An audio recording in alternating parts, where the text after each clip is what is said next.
Famille nkomokamo abantu bari kutureba ntibaze kubona ukuntu nambaye bagire ngo turakize. Oya nta bushobozi buhambaye famille ifite babwire ngo ntibabireba. ntibaze kubona nyine nambaye ko nababwiye ngo uriya mutipe yarakize bitewe n'ukuntu yambaye. So cyangwa nibareba video bazavuga ati hano ni umutipe afite amafaranga, iyo urebye ubona nayo. So nuko ngo famille duturukamo iracyane, ariko ndashaka kuba uwa mbere uyikuraho ayiri nkayishyira ku rundi rwego. I ask, do you love me? How say me, how say me? I ask myself, kama utanipenda kwa milele na milele, sijui kama utanipenda wala utani. Washa murashya. Uri kubona rero izo zita sun grace man. Iyo uri kuzubara ari ikintu ubukeneye. Akangaka njya nkambara mu gihe mba ndi kwica iperereza. Hari abantu baba bashaka iperereza. Amaso yawe ya Nabir ameze ati Mani batazanagira ngo me.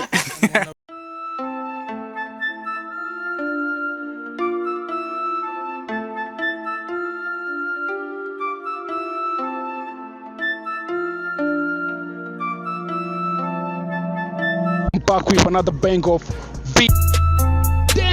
Ayo, it's your boy Malik Entertainer once and more. Uyu munsi sasa basani mbazaniye ewana muraza kumirwa bya hatari. Kantangire nakira basani banye ndahera kuri uruhande rw'umuhanzi ewana abanza twibwire. Nangiye kumuvuga ariko reka abanza twibwire muri make. Zina ryanjye ni Washa Boy. Gatazirano nkoresha muri music mtoto wa town. Ndi umupeti w'isire nyine to. Tubanze dukubita akantu kaka. I ask, do you love me? How say me, how say me? I ask myself, kama utanipenda kwa milele na milele, sijui kama utanipenda wala utani. Washa murashya. Uwo ngo bakamwita Washa Boy. Ku ruhande hariho mugenzi we nawe, reka twanye twumve twibwira dukubita naga flow gato nkuko mugenzi we yabikoze. Uko mubyumva ni Nabir, idi Nabir. Mu ngoma zanjye uzajya kumva mve ndivuze ngo it's Nabir. Mbabare se nako kantu.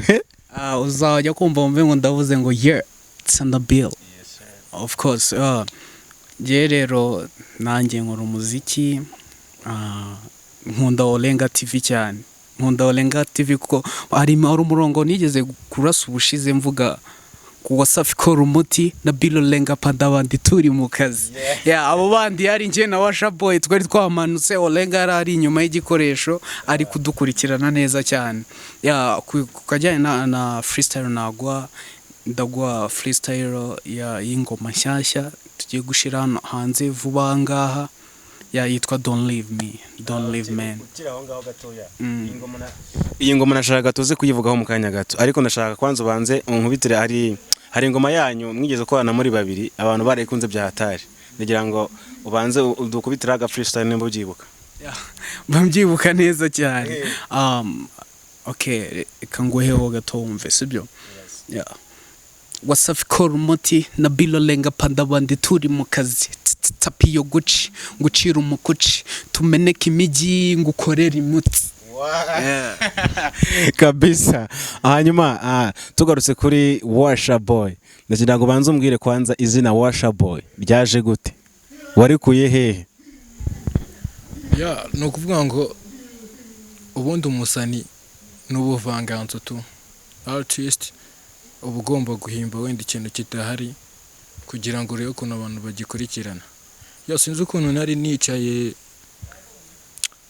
numva ariko why not kuki nataba nyine umuntu utwika. Utwika abantu ndavuga ati uravuga ati Washa Boy niko kanya. Ndavuga ngo nimbishyira mu rundi rurimi biraza gupfa kubera ko nkunda gukurikirana industry ya Swahili Nations. Biba ngombwa ko ngoresha Washa nyuma cyo gushyiraho Boy to.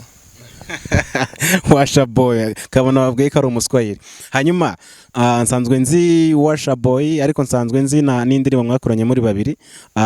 Aka kanya turi mu rujijo muri crew cyangwa nuko ari ubufatanye sometime. Kadirika Nabir dusubiza. Yeah. Turacyari kubinoza ariko ni crew ni crew ko twungikanye intege turahorana tujyana inama za buri munsi. Ese nimba Urban Boys yarakuranye ari ba grand frère bacu kuki twe tutashira hamwe ngo natwe dukora ikintu kiri big dukora ikintu kiremereye. Nta mpamvu zo kubinoza twe turi crew ko tumaze gukorana indirimbo. Iyi ni indirimbo ya kabiri, hari indi kiri muri studio turi gutegura. Ni crew tu. Okay, ni crew. Bivuze ngo rero ya miziki hari miziki nzi ya Washa Boy wenyine. Bivuze ngo aka kanya nimba muri crew izina rya crew ryanyu twari gita gute? Ngo wari utanze urugero rwiza kuri Urban Boys twari tubazi ko ari crew. Ubu ngo mwe mwitwa gute nimba muri crew? Ese ubu ngubu Vestine na Dorcas bitwa gute? Bitwa amazina yabo man. Sawa. Ubwo igisubizo wacyumvisha. Wallahi narankomye. Bani Washa Boy na Nabir. Ewana naje ariko mundiriyemo. Sasa mbere yuko tujya kuri ya ndirimbo yanyu ndashaka mumbwire mwatangiye cyangwa igitekerezo cyo kuvuga ngo tugiye kujya muri studio dukora indirimbo tuba abahanzi mwakigize ryari hari mu mwaka? Ndumva hashize imyaka 2 ndakeka twari turi ubwo COVID-19 yari igitangira ariko ndabikeka hari hashize igihe. So uko twaricaye sinzi ari umupeti wa downloading the beat. Twari twicaye ahantu twumva yishyizemo. Niyo ngoma twatekerejeho cyane. Noneho tugenda tugira ibitekerezo bamwe turwanira ibitero abandi iki kuko twabyanditse turi hamwe. So Nabir wenda kikana nubwo yari ahari icyo gitekerezo cyiza. So ariko tuza kumubwira ukuntu bimeze. Tumubwira ko dushaka gukora ingoma. Yarabyakiriye aranabikora nawe agenda ashaka amayide. Nibwo irangoma twabonye bitaharashya mwabonye yari irimo abantu benshi verse z'abantu benshi ariko so iyo nyine ku rugamba na nambara itagira inkomere. Uko inkomere ziza niko abantu bigirayo. Twe twari dufite umutima ukomeye kandi no gushaka kuko twari dufite intego ziremereye muri music na nubu tugifite tudashaka ko wenda kurekura. Nicyo cyatumye indirimbo ya mbere ijya hanze harashya popira yakira neza kubera ko nago bari bizeye ngo narunaka arabishoboye binarabishoboye. Nicyo kintu cyabajeho cyane beshi baravuga Diamond iki nyine babifokasingaho cyane ngo bahazuye umupeti gana Diamond ibintu nk'ibyo nyine kuko babonaga ukuntu acting zo muri video nyine babona birarenze. Ongeraho na swag n'ukuntu wambara abantu bakunda kuvana ni Diamond ukuntu yambaraga kera gitangira music. Simba nyine tu ni role model. Role model. Ntabwo twabijya kure ariko umva ni cyangwa keshi nyine nge ni ikintu cyane nibandaho. Kiza mu bintu nkunda mbere na mbere tu. Nukuvuga ngo Simba ikimuranga logo yiwe nukubera nyine icyangwe tu. Kubera yakoze batishima taya yarafite iminwa yarafite so nanjye kwisanga kuno mfite iminwa nk'iyingi nza kumukunda gutyo tugendera muri wa mujyo wo kuba nabatatwemera nibazabone dusa nabi. Sasa Nabir nifite ikibazo Washa avuze ikintu anyibutsa saga ya zamani igeze kuba kuri Urban Boys. Mbigeze gutangira nimba nibuka neza batangiye ari 5 haza kuvamo umuntu wa mbere wagiye bamwitaga Rinoji aragenda next time hagenda uwo bitaga Jungala Mungala hasigara 3. Sasa nkurikije ukuntu noze Washa yavuze bigaragara ko mwatangiye crew muri murenga 2 kuko akanya muri 2 hari abandi mwababa bazwi cyangwa abandi mwigeze gutangira na mwatubwira? Of course harimo mujama wacu witwa Caster afite ingoma we yabanje kuririmba mbere yacu. Of course yaranashonaga yarashonaga twari benshi twashize ibitekerezo hamwe twese kubyumva nyine biba bigoranye. Njya nimbuka mbere y'iriya ndirimbo Arashya hari amateka atari meza kugira ngo tujye muri stu zari intambara ewan ko ari ukwiyiringa birenze kimwe nuko bamwe muri twe tukiri ku ishuri tutararangiza kwiga zari haso za atari. So nyine niyo mpamvu yabikubwiye nta rugamba ruburi nkomera abasigarayo barahari kandi turabashimiye kuba tugeze hano. Nuko motivation yacu twese yarakoze nubwo twe twabashije kwavansa bo bagasigara ariko ntari nabo ndabashimira barakoze kabisa ko tujya gukora kino kintu twese twabanje dushira hamwe nubwo basigaye twe tugakomeza ariko baradukurikirana n'inama za buri munsi iyo duhuye bamwe muri bo baraziduha si bibi ntago bivuze ko twatandukanye oya. Okay, nuvuga ngo na imikoranire cyahari mbo sasa Washa ndagira ngo ubwire abantu nuvuga ngo Washa baramuzi ariko exactly Washa akunda injyana imeze ite ku buryo nk'ubu ngutunguye nkakubwira ntifite free beat naguha free beat y'injyana imeze ite ku buryo bahita nkubita imirongo ngashyiraho V apana byo gufinda ngashiraho V n'injyana imeze ite ibiri vibe ya undi Washa Boy injyana akunda ni Afrobeat niyo njyana Washa akunda cyane. Ushaka kutubyinira kuko uzarebe na quartier duturukamo nuko ngo ubatumiye muri iki kinipate nta muziki ibyo wabyikorana kuko twakoso n'abajye bacu bakunda umuziki wo kubyina. Nacyo kintu wenda Simba yabafatishije yazanye nyine iyo revolution twari tuzizi kuri ba Michael Jackson ba Chris Brown nibo basani bakoraga ibyo bintu bimeze gutyo ariko muri Africa basaga nkaho show kuririmba bisanzwe nyine ukabona video ni ikintu kimwe we abivanga noneho no kuba yaririmba kanabyina niyo mpamvu Afrobeat nyikunda cyane niyo njyana numva nisangamo. Asante sana. Hanyuma Nabir uyu mwaka twinjiye mu 2023 nka crew nka Nabir na Washa Boy mufite izihe ntego mwifuza kugeraho? Uyu mwaka ntego twafashe iyo dufite muri gahunda uyu mwaka urarangira dukoze ikintu kiremereye cyane ntago abantu bihuye ari bazongera kutwumva gusa nkuko mwatangiye mubitubwira ngo abantu bihuye gusa oya tuzakora ikintu kiremereye kizanyura mu matwi y'abanyarwanda bose kandi harimo ubutumwa bufatika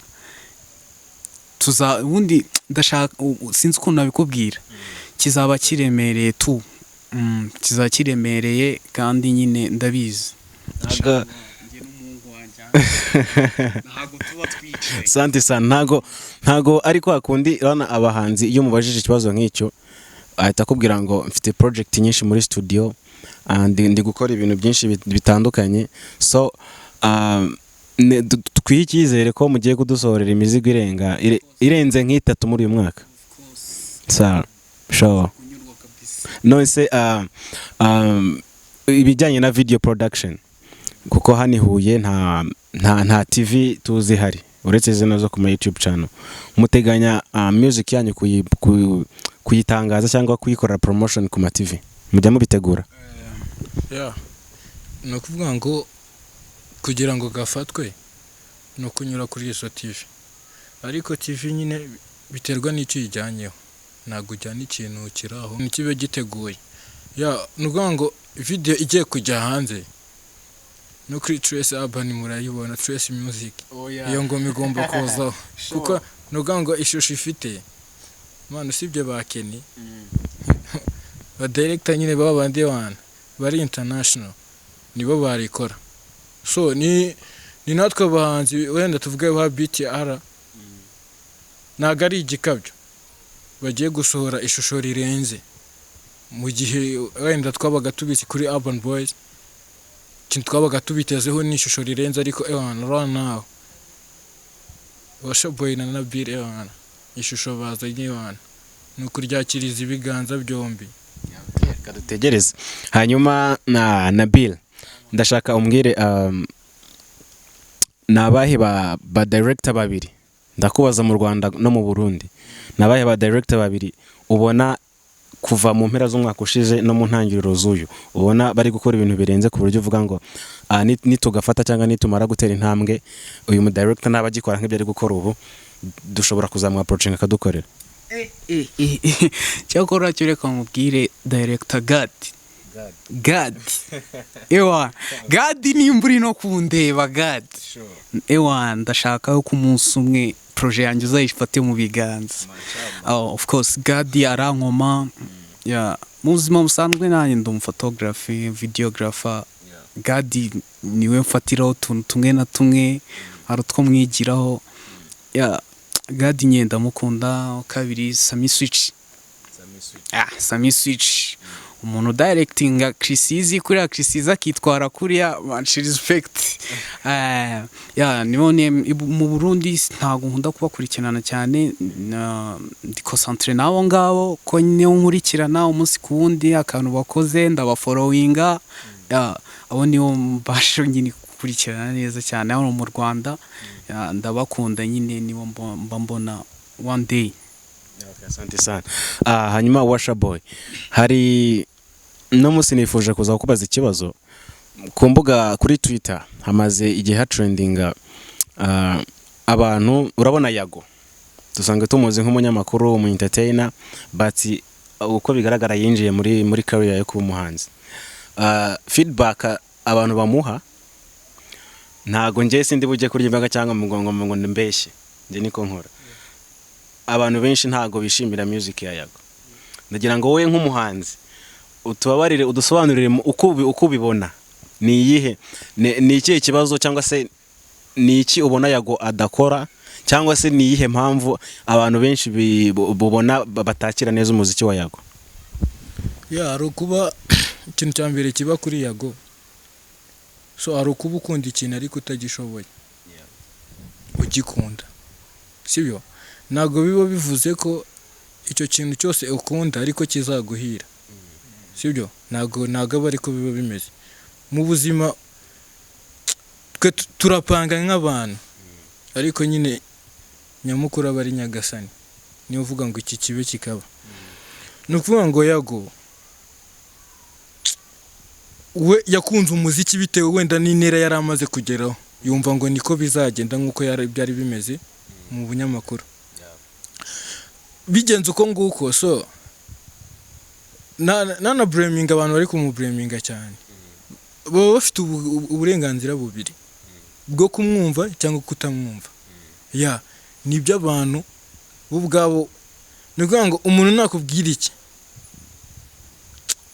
uzacyumve ntuzagitaho ngaho uzabanza ucyumva uvuga ati kuki runaka avuze iki kabone niyo yaba ari umwanzi wawe hari igihe cyaba ari cyo kiza kuri wowe. Yago YouTube channel twayikundaga nashaka ikomeje.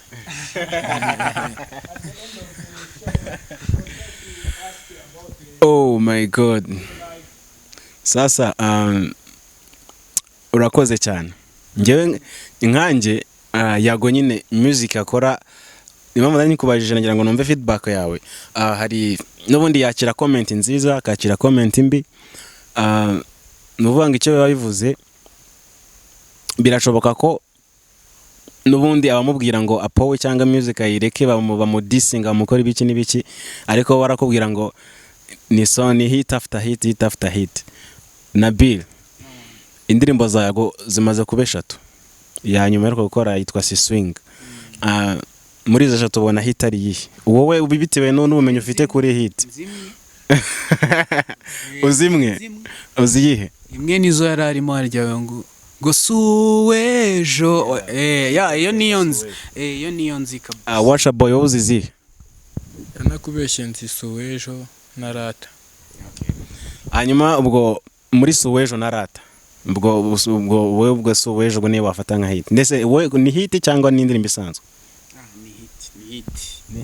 ni hit kabisa wowe so weje na niyo yindi hit ni suwejo.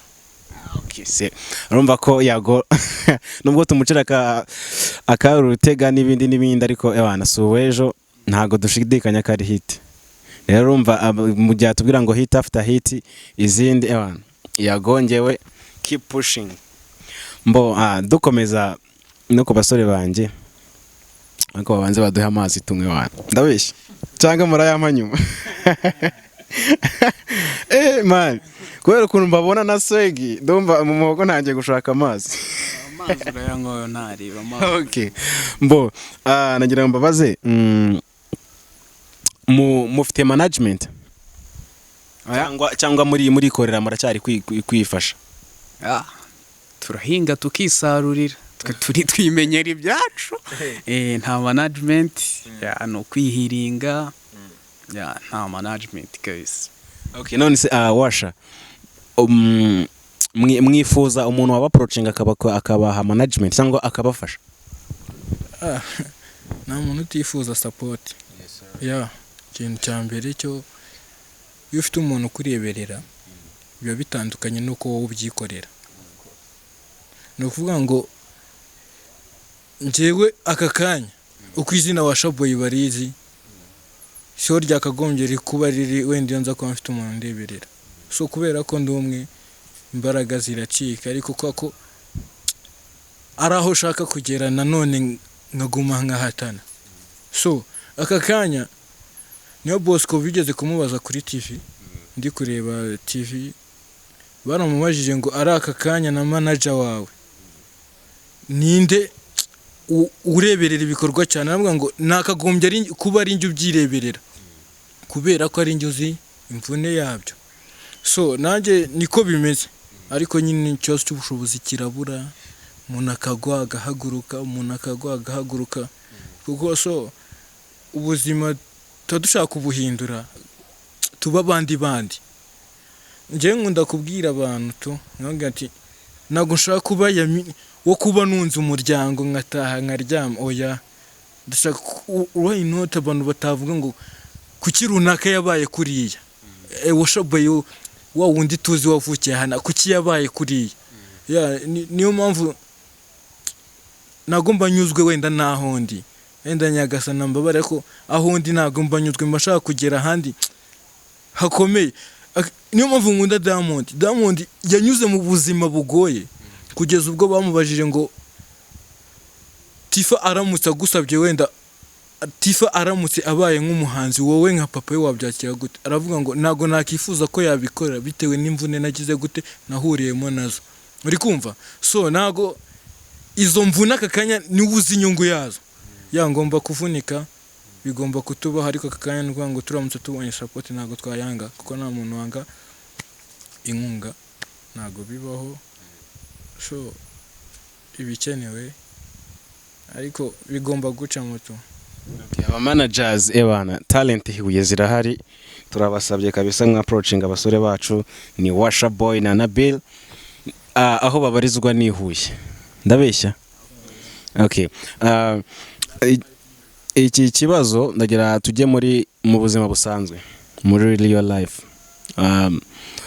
Ndagira ngo buri wese akoreshe umunota umwe ambwire real life yawe tuvuga nyine wavuze aho uba wavuze amazina yawe mu buzima busanzwe muri bantu ki urivuga nibyo mu rugo na family background wumva iri inteshe shobora gusharing abantu bazareba ino interview. Ndabere kuri wowe Nabir. Ubuzima busanzwe ndi umuhungu mu bana 7 muri 7 ndi wa gatandatu nyuma yanjye hari umwe wacu nanga Huye. Ubuzima busanzwe nikundira umuziki nikundira nkunda ibintu bya entertainment to nibyo ngibyo. Nabir ntakwinjiriye ufite imyaka ingahe? Ndacyari muto. ndacyari muto ariko sinkiri muto wo gutamikwa sinkiri igitambambuga gusa ndacyari muto. Okay. Washa, nawe dufashe gukoresha umunota umwe nturenze. Utubwire real life yawe, background ya family yawe. Nawe niba bibaye byiza ariko utubwire nawe imibare. Aratubwiye ngo ni moto ariko we sinzi nimba uri muto. Nukuvuga ngo famille nkomokamo abantu bari kutureba nibaze kubona ukuntu nambaye bagire ngo turakize. Oya. Nta bushobozi buhambaye famille ifite. Babwire ngo ntabire. Nibaze kubona nyine nambaye ko nababwiye ngo uriya mutipe yarakize bitewe n'ukuntu yambaye. So cyangwa nibareba video bazavuga ati wana ni umutipe afite amafaranga, iyo urebye ubona nayo. So nukuvuga ngo famille duturukamira cyane. Ariko ndashaka kuba uwa mbere uyikuraho ayiri nkayishyira ku rundi rwego. Iyo mbajije ubuzima bwanjye bwite ndababara cyane kubera mfite byinshi ku mutima bingoye nashobora no gusobanura, ariko shimira umubyeyi wanjye aranshyigikira, aransabira, hari ibyo nkora bikamunyura. So nubwo bitaratanga amatunda ariko inshallah igihe kizagera. Hanyuma tugana ku musozo ndagira ngo ndahera kuri Nabir. Ndabona ewan ibyangwe wambaye, ndagira ngo ubwira abantu outfit yabyo cyangwa guhera kuri rinete kugera kuri kecho wambaye. Bihagaze angahe total? Nimba nibuka neza uko mpagaze. Mpagaze 60k y'amanyarwanda. Okay. Let me show you one by one. Ku murongo. Urabona iyi sheni? Iyi sheni nayitumye umusaza. Nayitumye umusaza yaguriwe KGM. Amafaranga 20k z'amanyarwanda yo ngayo. Iri kumena amaso. Iyi mena n'amaso. Iyi ngiyi nayo nayiguze amafaranga nayo ni kimwe n'iyi chain 20k. Same price. Urabona nambaye akamayami. Man turi mu bihe bishyushye fo. Ntago haza ibintu uzana ibintu byo kwifubika. Turabajene wapi. Babashiki bacu batazatureba akavuga turi umuntu yashaje imburagiye. Iyi Miami ubona nayo nayimanuje ku mafaranga 10,000. Iyi pent ubona ni Sankara. Nago nzi ibara ryaye. Washa Boy urabona iri bara riri. Nge simbizi. Iyi nayo 10k. Urabona nambaye inkweto nziza cyane. Alexander McQueen. Ndayikunda cyane. Bamwe mu basani nkunda ngeze ko nabazambaye, bamwe mu bantu nkunda cyane bazambaye. Nayo nayiguze 28k. Harabura akantu kamubona kuri parabric. Uri kubona rero izo zita sunglass man. Iyo uri kuzubara ari ikintu ubukeneye. Akangaka njya nkambara mu gihe mba ndi kwica iperereza. Hari abantu baba bashaka iperereza. Amaso yawe ya Nabir ameze ati mani batazanagira ngo me. Njya ngerageza urumva mba nisha iperereza. Urumva nkahita nduterekaho natwo tungutu izi sunglass naziguza amafaranga 5,000. Uko niko mpagaze. Ubwo abafana bikoreye total. Twagiye kwa Washa dufashe ugire faster kabisa utubwiye buri kantu dukubite total. Nakubeshye nge nambaye imwe. Wambaye imwe? Numbaze ngo ni y'amarundi, numbaze ngo ni y'amadolari. Numbaze ngo ni y'amayero. Nge nambaye imwe. Mbese uyisudusubiza kabisa. Okay, ntacyo. Ubwo we ntabyo kwirirwa tujya muri detail. Warabaze. That's it. Hanyuma dusoza ndashaka mumbwire imiziki yanyu cyangwa ibikorwa byanyu tubisanga kuze platform. Platform zayisangaho Olenga TV, ndanayiheraho nyishimira cyane iratwitangira Olenga TV wayihasanga ushobora gusanga kuri YouTube channel ya Washa Boy ziriho kabisa